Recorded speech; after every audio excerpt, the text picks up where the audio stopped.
A'udzu billahi minasyaitonir rajim. Bismillahirrahmanirrahim. Raditu billahi robba wa bil islami dina wa bi Muhammadin nabiyyan wa rasula. Rabbi zidni ilma warzuqni fahma. Assalamualaikum warahmatullahi wabarakatuh. Halo anak-anak kelas 5 SD. Sudah siapkah kali ini untuk belajar? Baiklah, kali ini kita berjumpa lagi dengan KKGPI SD Kabupaten Trenggalek. Kali ini kita akan membahas latihan soal penilaian tengah semester mata pelajaran Pendidikan Agama Islam dan Budi Pekerti semester 2 kelas 5 SD. Baiklah, sebelum kita masuk ke dalam pembahasan soal, terlebih dahulu kita mengetahui materi apa saja yang akan keluar dalam penilaian tengah semester kali ini. Yang pertama adalah memahami makna Quran Surat Al-Ma'un. Yang kedua, memahami nama-nama Rasul Allah dan Rasul Ulul Azmi. Nah, untuk soal latihan kali ini terdiri dari 20 soal, 10 soal pilihan ganda, 5 soal isian, dan 5 soal uraian. Kita masuk ke dalam soal nomor 1. Perhatikan pernyataan-pernyataan berikut ini. 1. Surat ke-107 dalam Al-Quran. 2. Tergolong surat Madaniyah. 3. Terdiri dari 7 ayat. 4. Diturunkan setelah surat At-Takatsur. Pernyataan yang benar mengenai surat Al-Ma'un ditunjukkan oleh nomor A, 1, 2, dan 3, B, 1, 3, dan 4, C, 2, 3, dan 4, D, 1, 2, dan 4. Baiklah, sebelum menjawab kita perhatikan tabel di samping berikut ini. Ini merupakan tabel dari surat Al-Ma'un. Jadi surat Al-Ma'un itu artinya barang-barang yang berguna. Jumlah ayatnya ada 7 ayat, diturunkan di kota Mekah sehingga disebut surat Makkiyah. Kemudian urutan surat yang ke-107 dan diturunkan setelah surat At-Takatsur. Berarti dari 4 pernyataan di atas, pernyataan 1, surat ke-101 itu berarti betul. Pernyataan kedua tergolong surat Madaniyah itu salah karena surat Al-Ma'un tergolong surat Makkiyah. Kemudian pernyataan nomor 3 terdiri dari 7 ayat, iya betul. Kemudian pernyataan 4 diturunkan setelah surat At-Takatsur, ini juga betul. Oleh karena itu jawaban yang betul adalah B, 1, 3, dan 4. Selanjutnya soal nomor 2. Perhatikan ayat Quran surat Al-Ma'un berikut ini. Fadzalikal ladzi yad'ul yatim. Arti dari ayat di samping adalah A. Tahukah kamu orang yang mendustakan agama? B. Itulah orang yang menghardi anak yatim. C. Orang-orang yang lalai dalam sholatnya. D. Orang-orang yang berbuat riya. Kita lihat dulu pilihan nomor 1, pilihan A dulu. Tahukah kamu orang yang mendustakan agama? Ini bunyi ayatnya adalah Aro'aital ladzi yukadzibu biddin. Ini merupakan surat Al-Ma'un ayat 1. Berarti bukan ya. Kemudian yang B, itulah orang-orang yang menghardi anak yatim. Bunyi ayatnya fadzalikal ladzi yad'ul yatim. Berarti betul jawabannya adalah B nih. Sama kan ayatnya. Sebelum kita silang kita lihat dulu yang C. Orang-orang yang lalai dari sholatnya. Ini merupakan bunyi ayat alladzina hum an sholatihim sahun, merupakan surat Al-Ma'un ayat 5. Yang D, orang-orang yang berbuat riya, ini merupakan bunyi dari ayat alladzina hum yuraun ayat yang ke-6. Berarti jawabannya dari ayat fadzalikal ladzi yad'ul yatim, ini arti dari surat Al-Ma'un ayat yang kedua. Jawabannya adalah B. Selanjutnya soal pilihan ganda nomor 3. fawailul lil musallin. Yang bergaris bawah merupakan hukum bacaan: A. Idhar, B. Idgham syamsiyah, C. Idgham bila gunnah, D. Ikhfa. Yang bergaris bawah menunjukkan idgham bila gunnah karena domah tanwin yang ada pada huruf lam bertemu dengan huruf hijaiyah lam sehingga dibaca melebur dan tanpa dengung. Ingat ya, huruf idgham bila gunnah ada dua, yaitu lam dan ro. Jadi hukum bacaan non sukun atau tanwin bisa domah tanwin, fathah tanwin, kasroh tanwin bertemu dengan huruf lam atau ro. Sehingga jawabannya adalah C. Idgham bila gunnah. Selanjutnya untuk soal nomor 4. Perhatikan pernyataan di bawah ini. 1. Orang yang suka menggunjing orang lain. 2. Orang yang lalai dalam sholatnya. 3. Orang yang suka berburuk sangka. 4. Orang yang berbuat riya. Yang termasuk orang yang celaka menurut surat Al-Ma'un ditunjukkan oleh nomor A. 1 dan 2, B. 3 dan 4, C. 2 dan 3, D. 2 dan 4. Jadi, orang yang celaka dalam surat Al-Ma'un dijelaskan pada ayat 5, 6, dan 7. Pada ayat 5 dijelaskan bahwasannya orang yang celaka adalah orang yang lalai dari sholatnya. Pada ayat ke-6 dijelaskan orang yang celaka menurut Al-Ma'un adalah orang yang berbuat riya. Dan ayat ke-7 dijelaskan juga orang yang celaka adalah orang yang enggan menolong dengan barang yang berguna. Sehingga kita perhatikan nomor 1, orang yang suka menggunjing orang lain. Bukan ya. Nomor 2, orang yang lalai dalam sholatnya. Iya, tadi dijelaskan dalam surat Al-Ma'un ayat ke-5. Yang ketiga, orang yang suka berburuk sangka. Ini bukan. Yang keempat, orang yang berbuat riya. Iya, dijelaskan dalam surat Al-Ma'un ayat ke-6. Sehingga orang yang celaka menurut surat Al-Ma'un ditunjukkan oleh nomor D, 2 dan 4. Untuk soal selanjutnya yaitu soal pilihan ganda nomor 5. Perhatikan pernyataan-pernyataan di bawah ini. 1. Mengasihi dan menyayangi anak yatim. 2. Berbakti kepada orang tua. 3. Tidak memamerkan perbuatan baik yang telah dilakukan. 4. Berbuat baik kepada tetangga. 5. Rajin sholat berjamaah di masjid atau musola dan mengaji. Pernyataan di atas yang merupakan perilaku terpuji yang dapat diambil dalam surat Al-Ma'un adalah A. 1, 3, dan 5, B. 2, 3, dan 4, C. 1, 3, dan 4, D. 2, 4, dan 5. Kita lihat pernyataan nomor 1. Mengasihi dan menyayangi anak yatim. Ini termasuk perilaku terpuji. Karena di dalam surat Al-Ma'un pada ayat kedua itu merupakan ciri-ciri orang yang mendustakan agama dengan menghardi anak yatim. Oleh karena itu kita tidak boleh menghardi anak yatim. Kita harus menyayangi serta mengasihi. Yang kedua, berbakti kepada orang tua. Ini tidak dijelaskan dalam surat Al-Ma'un, berarti bukan ya. Untuk yang ketiga, tidak memamerkan perbuatan baik yang telah dilakukan. Ini iya, dijelaskan dalam surat Al-Ma'un ayat ke-6. Bahwasanya kita tidak boleh berbuat riya. Riya itu memamerkan apa yang kita lakukan, memamerkan amal perbuatan kita, kemudian sedekah kita dan sebagainya. Nah, sebagai orang yang meneladani atau mencontoh dari surat Al-Ma'un tadi, berarti kita harus memiliki sikap terpuji, yaitu tidak memamerkan perbuatan baik yang telah kita lakukan. Yang keempat, berbuat baik kepada tetangga. Ini juga bukan ya, karena tidak dijelaskan dalam surat Al-Ma'un.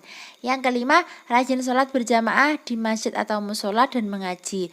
Iya, ini betul sesuai dengan surat Al-Ma'un ayat ke-5, bahwasanya kita tidak boleh lalai dalam sholat. Berarti kita harus senantiasa rajin sholat, apalagi kalau kita bisa berjamaah di masjid atau musola. Sehingga perilaku terpuji dari pernyataan-pernyataan di atas yang dapat diambil dari surat Al-Ma'un adalah A. Nomor 1, nomor 3, dan nomor 5. Selanjutnya soal pilihan ganda nomor 6. Seorang laki-laki pilihan Allah Subhanahu wa taala yang diberi wahyu untuk dirinya sendiri dan wajib menyampaikan kepada umatnya disebut A. Rasul, B. Malaikat, C. Wali, D. Nabi. Kita lihat soalnya. Di soal itu ada kata kunci yang di garis bawah, yaitu wajib menyampaikan. Kalau wajib menyampaikan, ini berarti jawabannya A. Rasul. Nah, Rasul itu mendapatkan wahyu dari Allah dan wajib disampaikan kepada umatnya. Namun kalau Nabi itu mendapatkan wahyu dari Allah tetapi tidak wajib disampaikan kepada umatnya, dan wahyu dari Allah itu hanya untuk dirinya sendiri. Ya, selanjutnya soal pilihan ganda nomor 7. Perhatikan pernyataan berikut ini. 1. Rasul yang mendapatkan cobaan yang bertubi-tubi. 2. Rasul yang memiliki kesabaran dan ketabahan hati yang luar biasa.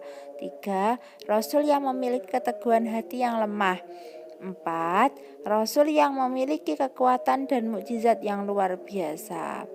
Pernyataan di atas yang termasuk atau merupakan arti dari Rasul Ulul Azmi ditunjukkan oleh nomor A1, B2, C3, D4.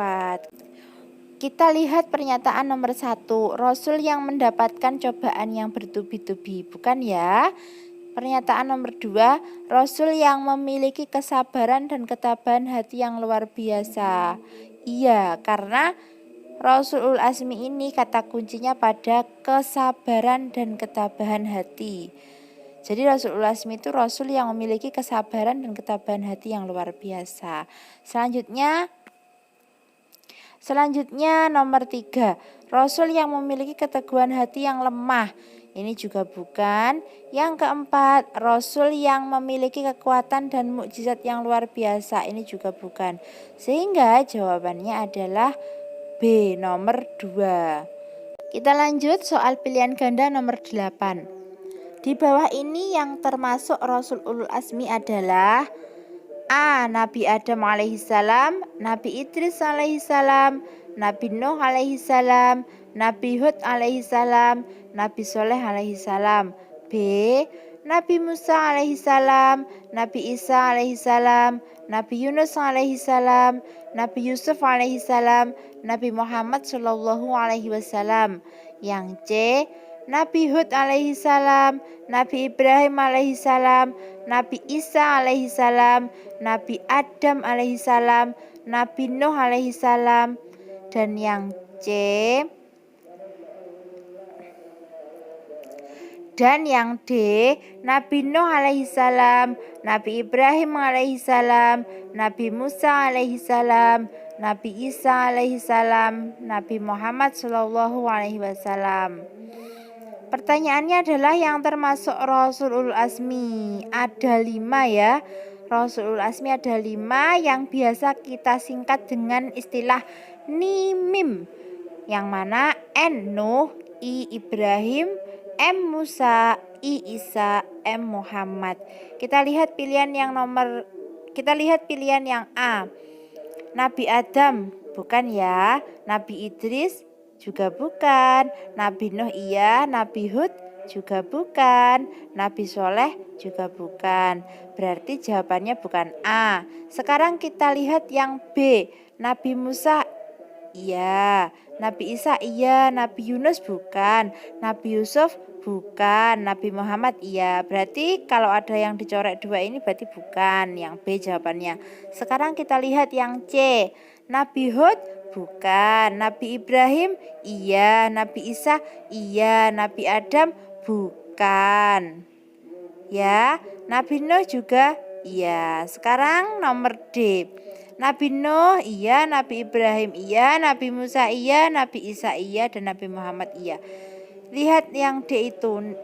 Nuh N, I Ibrahim, M Musa, I Isa, Nabi Muhammad. Jadi jawabannya adalah D.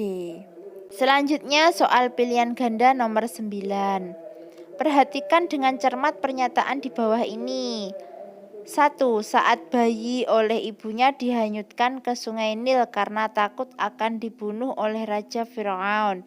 2. Dengan kekuasaan Allah Subhanahu wa Ta'ala dilahirkan dengan perantara ibu saja tanpa memiliki ayah. 3. Dalam menjalankan dakwahnya diancam dan direncanakan untuk dibunuh dengan cara disalib. Yang keempat, berani menghancurkan patung-patung sesembahan Raja Namrud dan kaumnya. Pernyataan di atas yang berhubungan dengan Nabi Isa alaihissalam terdapat pada nomor A 1 dan 2, B 1 dan 3, C 2 dan 3, D 3 dan 4.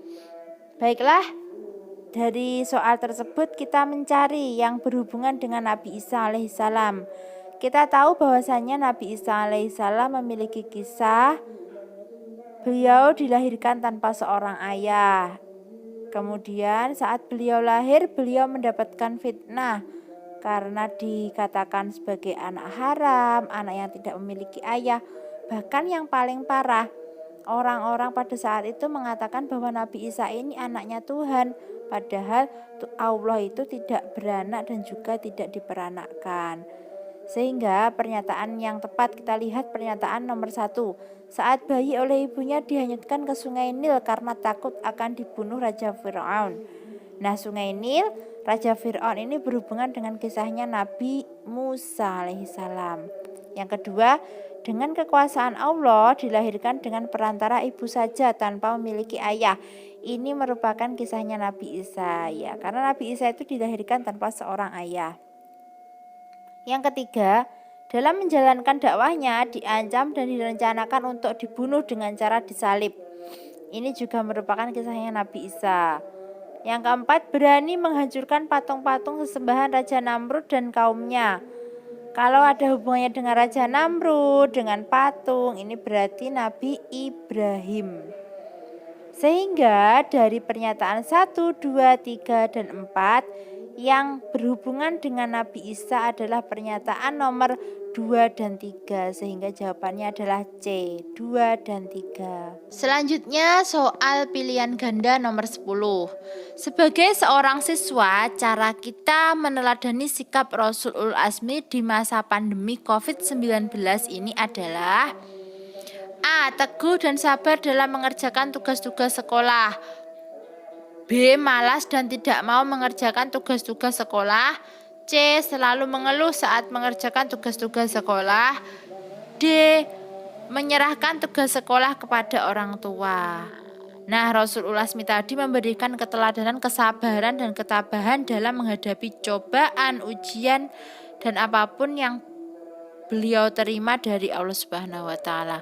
Berarti kita sebagai siswa yang baik, siswa yang memiliki akhlakul karimah, kita juga harus mencontoh Rasulul Azmi tersebut dengan cara A. Teguh dan sabar dalam mengerjakan tugas-tugas sekolah. Pada saat kita diberikan tugas oleh Bapak Ibu guru kita dari sekolah, karena memang masih masa COVID-19 ini, kita belum diperbolehkan sekolah, kita belajar dari rumah. Ketika kita mendapatkan tugas dari Bapak atau Ibu dari Bapak Ibu guru, kita seharusnya segera mengerjakan dengan sabar, dengan teguh, diniati ibadah dan juga tidak mengeluh. Selanjutnya soal isian nomor 11. Dalam surat Al-Ma'un kita dilarang menghardi anak yatim karena termasuk perilaku yang perhatikan ayat dalam surat Al-Ma'un berikut ini. Yang pertama, Ara'aital ladzi yukadzibu biddin, artinya tahukah kamu orang yang mendustakan agama? Yang kedua, fadzalikal ladzi yatu'ul yatim, itulah orang yang menghardi anak yatim. Jadi kita tahu orang yang menghardi anak yatim ini termasuk dalam orang yang mendustakan agama. Berarti jawabannya adalah mendustakan agama. Al-Isyan nomor 12. alladzina hum yuraun merupakan bagian surat Al-Maun ayat ke. Nah, kita lihat, kita perhatikan ini ada surat Al-Maun, kita cari yang bunyinya alladzina hum yuraun. Nah, ketemu pada baris terakhir itu alladzina hum yuraun, sehingga alladzina hum yuraun itu pada ayat ke-6. Jawabannya adalah ayat ke-6.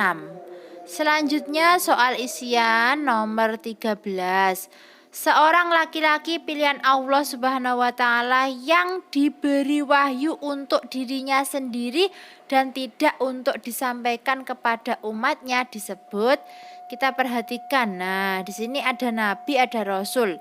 Nabi dan rasul sama-sama lelaki pilihan Allah, mendapat wahyu, sama-sama juga mendapat wahyu.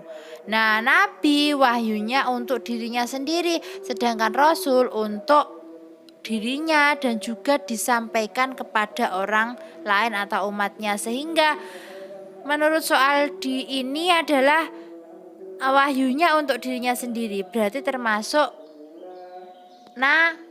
Jawabannya adalah nabi. Untuk soal isian nomor 14, Rasul berkewajiban menyampaikan wahyu kepada umatnya, sehingga tidak mungkin seorang Rasul memiliki sifat. Kalau berkewajiban menyampaikan kepada umatnya, itu harus memiliki sikap apa, dan tidak mungkin atau mustahil bersikap apa. Terlebih dahulu kita perhatikan tabel di bawah ini tentang sifat wajib dan sifat mustahil Rasul. Sifat mustahil itu sifat yang tidak mungkin ada, kebalikan dari sifat wajib. Kalau sifat wajib itu sifat yang harus ada pada diri Rasul. Yang pertama sidik, artinya benar, itu mustahilnya kizib, artinya dusta. Yang kedua amanah, dapat dipercaya, mustahilnya khianat, tidak dapat dipercaya. Yang ketiga tablik, menyampaikan, mustahilnya kitman, menyembunyikan. Yang keempat fatonah, cerdas, mustahilnya baladah, bodoh. Nah, ini menyampaikan, berarti menyampaikan itu Rasul memiliki sifat wajib tablik, kebalikannya adalah kitman atau menyembunyikan, sehingga tidak mungkin seorang Rasul memiliki sifat kitman atau menyembunyikan. Selanjutnya soal nomor 15. Dalam Quran surat Al-An'am ayat 48 menjelaskan bahwa Allah Subhanahu wa taala mengutus para rasul untuk memberi kabar gembira, dan kita lihat dulu Quran surat Al-An'am ayat 48. Bismillahirrahmanirrahim. Wa ma nursilul mursalina illa mubasyirina wa mundzirin faman amana wa aslaha fala khaufun alaihim wala hum yahzanun. Yang artinya, dan tidaklah kami mengutus para rasul itu melainkan untuk memberikan kabar gembira dan memberi peringatan.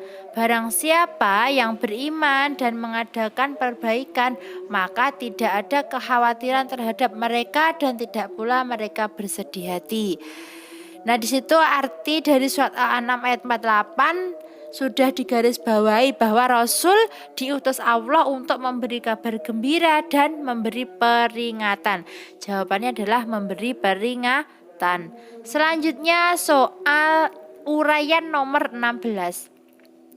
Surat Al-Ma'un menjelaskan tentang ciri-ciri orang yang mendustakan agama dan orang yang akan celaka. Sebutkan 2 ciri-ciri orang yang mendustakan agama menurut surat Al-Ma'un. Nah, jawabannya adalah ciri-ciri orang yang mendustakan agama pada surat Al-Ma'un. Yang pertama, menghardi anak yatim, dan yang kedua, tidak menganjurkan memberi makan orang miskin. Ini tertera dalam surat Al-Ma'un ayat 2 dan 3. Selanjutnya soal uraian nomor 17. Salin ayat berikut, beri harokat, kemudian artikan. Ayatnya sebagai berikut. Nah, jawabannya sebagai berikut. Kita beri harokat, harokatnya seperti ini. Sehingga kita baca dengan bacaan fadzalikal ladzi yatu'ul yatim, yang artinya yaitu orang yang menghardi anak yatim. Sekarang soal uraian nomor 18. Jelaskan perbedaan nabi dan rasul. Perbedaannya yaitu kalau nabi mendapat wahyu untuk dirinya sendiri, tidak wajib menyampaikan kepada umatnya. Kalau rasul mendapat wahyu dan memiliki kewajiban menyampaikan kepada umatnya. Soal uraian nomor 19. Para rasul bertugas membimbing umat manusia agar hidup bahagia di dunia dan akhirat. Dalam menjalankan tugasnya, Allah memberikan sifat-sifat istimewa yang disebut sifat wajib bagi rasul. Sebutkan 4 sifat wajib bagi rasul beserta artinya. Yang pertama adalah sidik, artinya benar. Yang kedua, amanah, artinya dapat dipercaya. Yang ketiga, tabligh, artinya menyampaikan. Yang keempat, fatonah, artinya cerdas. Baiklah, untuk soal yang terakhir, soal uraian nomor 20. Rasul Allah merupakan utusan Allah untuk menyampaikan ajaran Allah kepada umatnya. Dalam menyampaikan ajaran Allah tersebut, Rasul Allah memiliki banyak akhlakul karimah yang bisa kita teladani. Sebutkan perilaku sehari-hari yang meneladani Rasul Allah. Jawabannya, yang pertama adalah hormat dan patuh kepada orang tua. Yang kedua, hormat dan patuh kepada guru. Yang ketiga, teguh dan sabar mematuhi peraturan di sekolah. Yang keempat, rajin belajar. Yang kelima, rajin sholat dan mengaji. Dan yang terakhir, menghargai sesama teman. Baiklah, itu tadi merupakan contoh pembahasan penilaian tengah semester yang bisa kalian gunakan untuk belajar menyongsong penilaian tengah semester. Terima kasih, selamat belajar anak-anak, semoga sukses. Wassalamualaikum warahmatullahi wabarakatuh.